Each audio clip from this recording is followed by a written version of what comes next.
What's going on, YouTube? I got this glare in my glasses again. Just take those off. I don't really need them. How's it going? Yeah, you're with JP Miller, Career Inclusive. Let's do this. I feel like this camera is just a little bit fuzzy, and it annoys me like crazy. But if I touch it, the oil on my skin's only going to make it worse. So I cleaned it the other day, hoping that would help, and I don't know if it has or not, but yeah, one of those days we'll get one of those fancy Canon cameras and come to you live in 1080 HD. Well, today I was going to do a resume review, um, but I goofed. Instead of setting up OBS, I just did the straight webcam. So we'll just have our conversation here, and then I'll stop this live stream, and then we'll just do a new live stream, and I'll send you the link for that before I quit it out.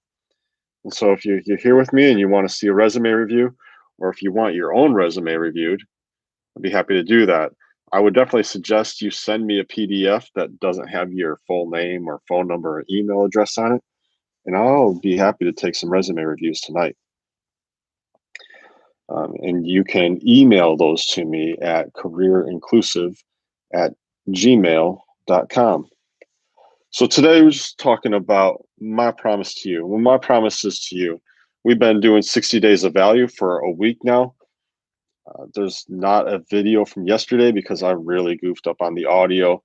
I made some rookie mistakes, and yeah, I unlisted it. So I'm sorry about that. If you were there live, we'll just do it again because the audio is bad. So what can I say? School hard knocks.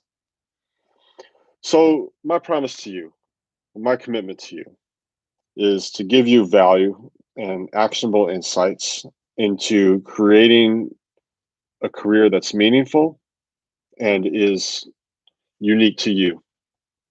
I'm going to be here. I'm going to be providing you content that's relevant to job searches. I'll provide you content that's meaningful. And I'm going to give you, as I said, actionable insights. And what that means is, yeah, we'll talk about mindset and we'll talk about preparation. And that's very important. But we're also going to talk about actionable things like resumes. Like tonight, I'm going to do a resume review and we'll do LinkedIn profile reviews. I really like to talk about summary statements. I've actually got a bunch of summary statements from resumes that I'll read a few and we'll talk about them. We'll talk about the good and the bad and how to make some summary statements. We'll do that on the second live cast tonight. So let's talk about a story. What's your story? Where do you come from? And if you're actually watching and listening, feel free to share your story in the chat. I'd love to hear your story as well. But how you think about yourself and how you tell your story really make a difference in the way that you present yourself, the way that you talk about yourself to others, right? So it gets into like your personal brand and your elevator pitch and who you are, not only as a person, but as a professional, like your holistic outlook on life and how others perceive you. Talk to a lot of people about their age and they say, I'm worried that I'm too old or I started too late. And I want to say that if you're not dead, then you're still here and you can still make a change. You can still work towards what you want to be. I do wonder sometimes we might have some confirmation bias, but I strongly believe that if you stay on your path and you don't give up and you're willing to try new things, and I think that's the center right there, is the being willing to try new things, and then like on the other side of that, being willing to stick with habits and with action, even when it doesn't feel like or doesn't seem like what you're doing is meaningful or productive. That if you can't think of anything else that's more productive, that you just double down on that and you just follow through and you push through. And I think it's that mix of having an open mind and then being just stubborn as hell. You can choose your story, right? You can choose the way that you present yourself to the world. The thing I love about making introductions to new people is that you can be anyone that you want to be. And how you present yourself is how people will perceive you. So you own your story. So what story are you telling? What story are you telling about yourself? How are you presenting yourself to the world? When I was young, I wanted to be a game developer. I mentioned this the other day. I wanted to be a game developer. I spent all my time thinking and creating on paper video games. And I got sidetracked. When I was in high school, I got sidetracked. Like I had this dream since I was in middle school, and maybe even grade school. And in high school, I got sidetracked. I got, instead of going to hack, there weren't really hackathons back then, but like programming challenges, I went to like nature shows, and nothing wrong with nature shows, but that got me sidetracked, and it I started getting interested in other things. And you can say, well, that's okay when you're 16 or 17. That's okay. You should be exploring. And I do agree with that on one hand, but on the other hand, I had a dream and I got distracted and then I just let it go.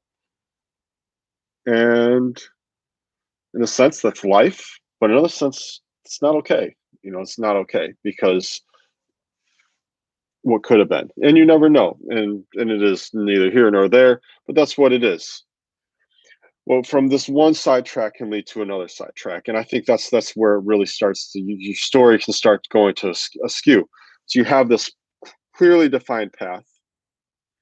And the most successful people, like some of the billionaires and millionaires, they had a very clearly defined purpose since they were very young.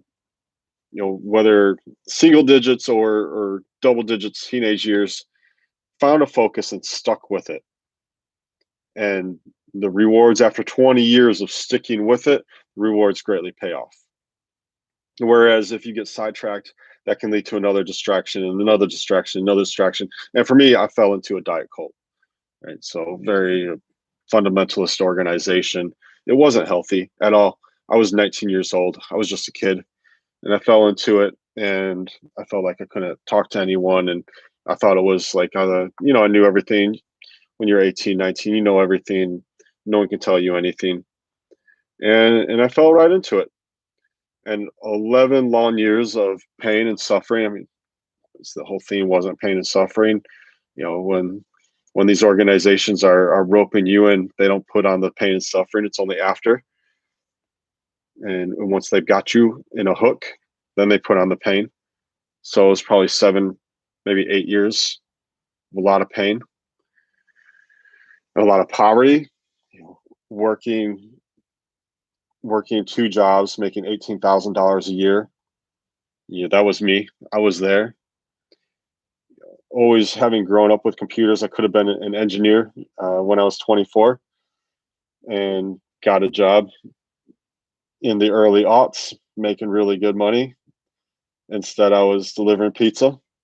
And hey, that's okay. I mean, nothing wrong with delivering pizza. I had a good time. I enjoyed it. Um, but it doesn't pay like being a software engineer, right? And so one distraction leads to another distraction.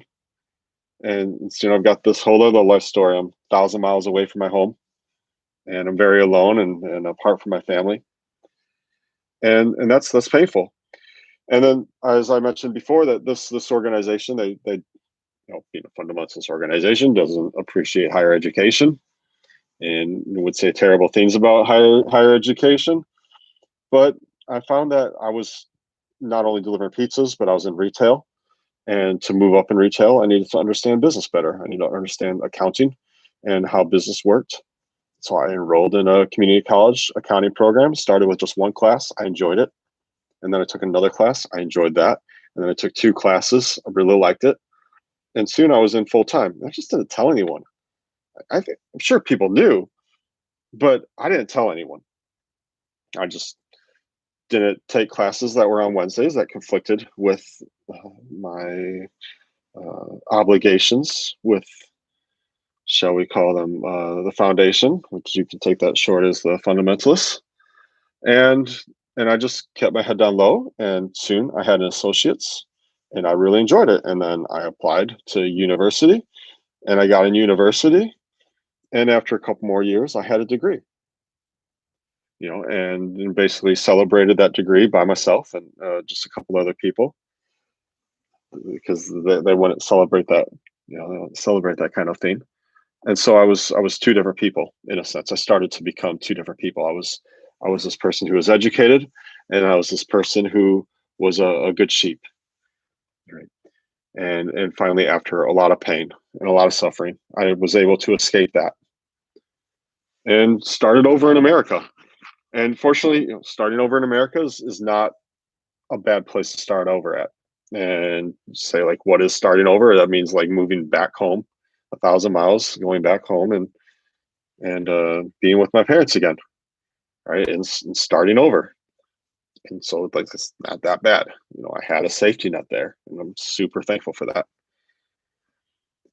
But this all gets into like your story, and so this is like 11 years and totally sidetracked from the thing I originally wanted to be. And I don't really know myself anymore because it's brainwashed.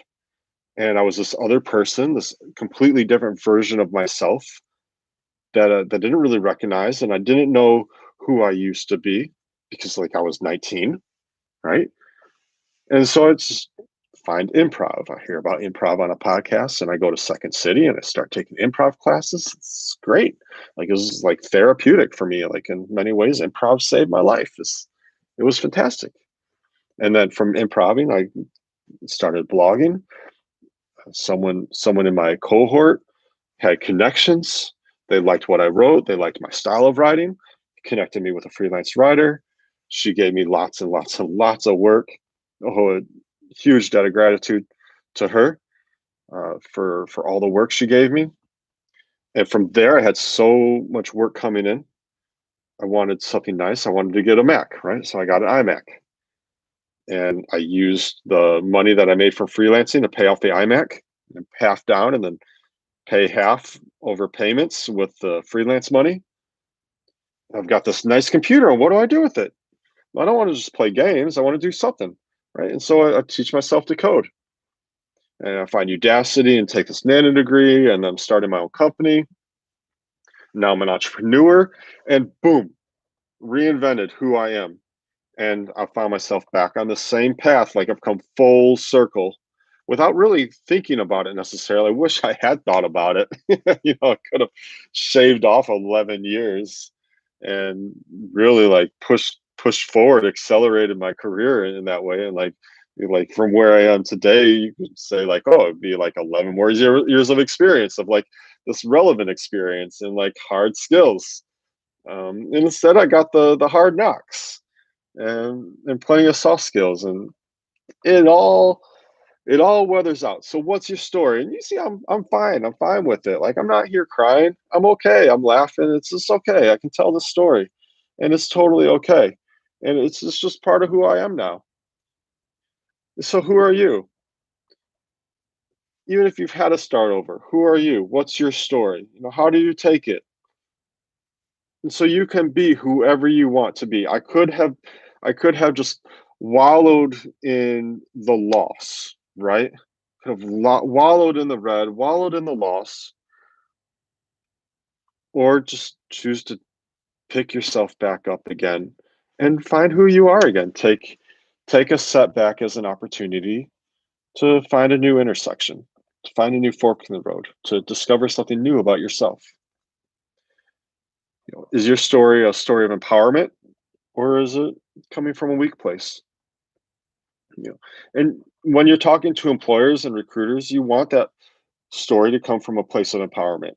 I've seen a lot. I haven't seen as much recently, but on LinkedIn for a while, it was bad. Like, I would see maybe every other day people were posting things like, "I need a job and I can't find any work, and please someone help me." And on one hand, man, I feel that pain. I feel that pain. It's a painful place to be in when you need work and you can't find anything and you can't find a break. And I appreciate like the level of like humbleness a person has to have to put themselves out in public in that kind of a manner. But on the other hand, you're showing, or one is showing themselves to be weak, right? And we don't necessarily want to be perceived as, we want to be perceived as vulnerable. You want to be vulnerable because that's real, but you don't necessarily want to be weak. And there's a difference. There might be this might be a small difference, but being vulnerable is having an open heart and having an open mind and being willing to share the hardness and the ability to overcome. Whereas weakness is just, it's more like groveling and like begging.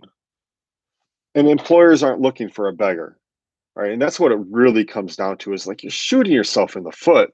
I feel so bad for these people because they're shooting themselves in the foot. Employers aren't employers aren't it's not charity, right? It's not charity.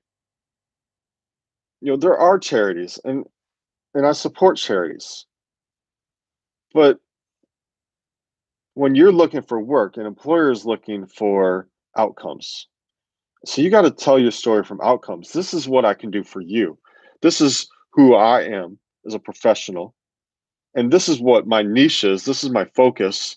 And I do this better than anyone else. You're going to have to spend $40,000 just to find someone else who does this as well as I do. I'm telling you, I'm the best. Give me a try. Look at my portfolio. I've got this portfolio. I've got this proof of work. I'm not being arrogant. I'm not like being braggadocious. I've got backup. I've got years of experience. And those years of experience, BT does, by the way, does not have to be um, what's the word? It doesn't have to be paid experience, right? Yeah, it doesn't have to be paid experience. You know what it can be? It can be portfolio experience. You don't have to say that it was unpaid experience. You don't have to say it was volunteer experience. No, you just say, yeah, I built this portfolio. I'm hold on one second here. I'm telling someone I'm live on the YouTubes here. You wanna come see me? Here we go. There you go. Yeah. So what's your story? Where are you coming from? Come from a place of strength. Always come from a place of strength. So that's going to be about it for this portion. I've got a resume to review and I got some summaries that I want to look at. And then I'll get on. I'm just going to like close this live stream down and I'm going to go to another one and let's see what the new one is. I can probably run two live streams at the same time. This thing is it's unlisted at the moment. So let me start streaming. And I hope this doesn't create some kind of like a weird reverb. Let's see. All right, so this is live now. All right, let me see if I can get a link for this. So I just want to, the live chat, allow the replay. So what I want is to get a link to share because I see there's one person here, and I don't know if that's me or if there's one person who's been here with me, rooting me on all the way. Visibility. Here it is. Visibility. Let's go public with this. Done. Bam. Thank you. All right. Now we're public. And that's streaming. And let's see. I think it's here. So let's see. Let's see. Share it. Here we go. Okay. We're learning. We're learning. Okay. Bam. Bam. There you go. There's a new live stream. Got it. It only took 60 seconds. All right. We'll be faster next time. All right, so I'm going to quit here. We're going to the new live stream, do a resume review. See you there.